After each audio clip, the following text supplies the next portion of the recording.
I'm Stephanie Padavani with Best Hudson Valley Wedding Ever, and I'm here today with Jenny Magliano of makeupbyjenny.com.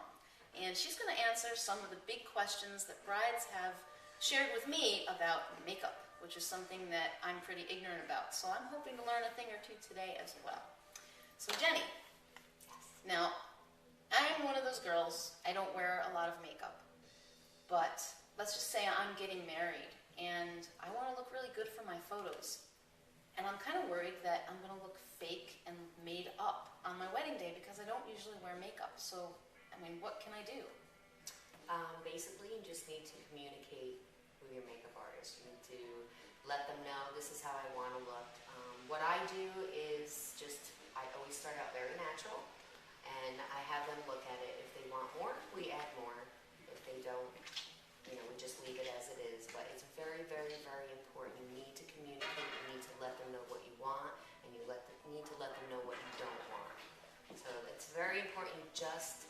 It's a big deal to talk to your makeup artist and tell them what you really need. So how could I tell you what I want? Should I bring pictures or? You can bring pictures. I mean, I basically can get the gist of what you want by our conversation, but pictures are fine. Yeah, pictures are always good. If that makes you feel more comfortable, then that's what you should do. So it sounds like you're really good at drawing it out of me if I don't know what I want. I ask a million questions. That's perfect. Yes, my first question is what don't you want? Right. What will make you unhappy? And I try to go from there. I try to work backwards. And it usually works. It's worked for me for all these years. So yeah, because I could think of a million things that I don't want to look like makeup-wise. Right. But what do I want? Yeah, most people don't know what they want. Most people come to me because they don't wear makeup, and that's why they hire me, because they want to look beautiful for their wedding day. I do explain to them the makeup that I use is, it's for camera, it's for photography, and it may be just a little bit heavier than what you're used to, but it's gonna last all day, and it's gonna look very natural and beautiful.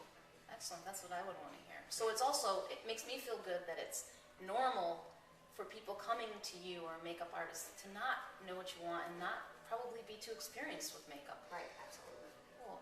So I wanted to ask you, one of my good friends had a horror experience with her hair and makeup.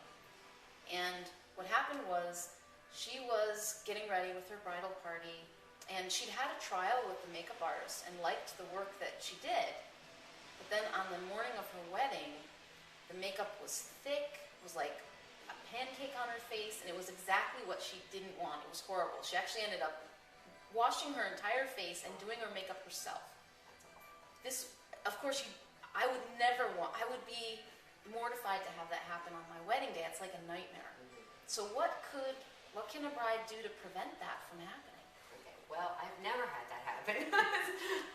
But all I can say is if you don't like when you get out of that chair and you go look in that mirror and you don't like it, especially on your wedding day, you stop. I don't care if you have 8 other bridesmaids that have to be done. You are the most important. You make sure that you let them know you do not like it, and you make them do it again. And talk to them about what you had done at the trial. Sometimes it gets a little crazy when there's a big bridal party. I don't know, circumstances are different in every situation, but I know I write things down. So I always know, what I'm using, what we use the day of the trial. And the big thing is that don't let them leave if you're unhappy. Just don't. It's not fair to you. And at the trial, we should expect them to write something down, or you should see them taking notes at least. Absolutely. You should see them taking notes. You should ask questions, make sure, everything is finalized when you leave that day. And if you don't have a trial, if you decide not to, because a lot of people, for example, look at my website, I have a portfolio on there. So a lot of people will go by the pictures that they see, Just make sure you make your phone calls and you be in touch with each other and you communicate. All right, that sounds pretty good. That makes me feel a little bit better if I was a bride and I was doing this. Yeah. So what kinds of questions could they ask? you think, to find out how good this makeup artist really is? Ask them what kind of makeup they use.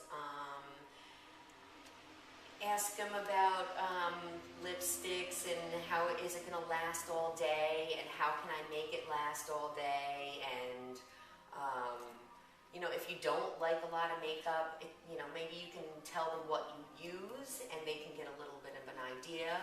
Because sometimes if they tell you I don't wear foundation at all, then you have to explain to them, if for pictures you need something. But if somebody were to say that to me, I would go with the lightest foundation that I have, like a tinted moisturizer, Right. for example. That basically, for the people that don't wear makeup, that still evens out their skin tone, and it works. Right, and it doesn't feel too uncomfortable for them, like it's too much. It makes them right, exactly. And then you just use a little bit of setting powder, and that should be good enough. All right, so it doesn't sound too intimidating. No, not it shouldn't. It shouldn't be. And there are a lot of people that don't want to hurt people's feelings. And I am classic one of those people, But if that were me paying all that money to somebody, and it's my wedding day, and those pictures are going to last you a lifetime, that you can never change what they look like, you really need to tell them and communicate with them. It's very, very important.